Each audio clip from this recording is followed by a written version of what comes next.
I woke up at 3 a.m. to my wife covered in blood. The police tried to kill me for a $5 million insurance scam, but they forgot my father was an internal affairs legend. For the past 3 years, I thought my marriage to Tessa was perfect.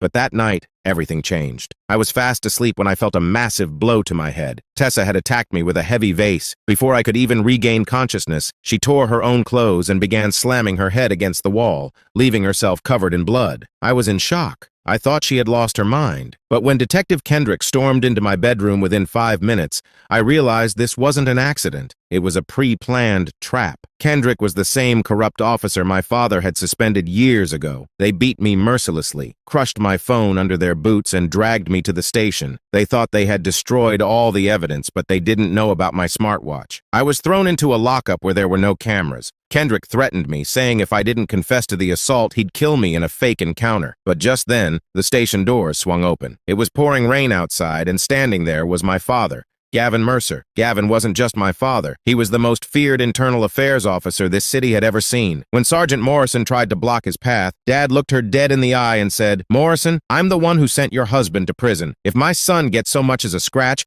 I will strip your entire family of everything they own." Silence fell over the precinct. Everyone knew the ghost was back. Dad set up a temporary war room right across from the station. He discovered that Kendrick had deleted the body cam footage. But with the help of an old hacker friend, Dad breached the station's server. We found out this wasn't just a frame-up. Tessa had taken out a $5 million insurance policy on me. She and Kendrick planned to finish me off in jail and stage it as a suicide. But their biggest nightmare was yet to come. I had installed a smart fridge in our house with a hidden security camera that Tessa knew nothing about. That footage clearly showed Tessa injuring herself while Kendrick stood outside smoking a cigarette waiting for her signal. That was our ultimate trump card. The day in court felt like the climax of a movie. Tessa played the victim card, crying on the stand. Her lawyer screamed that I was an abusive husband. Suddenly, my dad walked into the courtroom and played the smart fridge footage along with a recording of Tessa's brother Ryan, threatening our lives. The judge's fury was palpable. Kendrick and Morrison were handcuffed right then and there. Tessa started screaming that it was all a conspiracy, but when the recordings of her calls with Kendrick were played, she finally broke. The judge sentenced Tessa to 12 years and Kendrick to 15. Their entire empire crumbled in a single moment. After it was all over, I stood looking at the wreckage of my home. Dad came up to me and said, "Cole, a house can be rebuilt, but remember this lesson. Sometimes to save a person, you have to fight the entire system." Today, I live in a new city, but Dad is still the same. He might be retired, but every corrupt officer still trembles at the mention of his name. I learned one thing from this story. Justice isn't always blind. Sometimes you have to force its eyes open. What do you think about this? Have you ever trusted someone who turned against you? Let me know in the comments.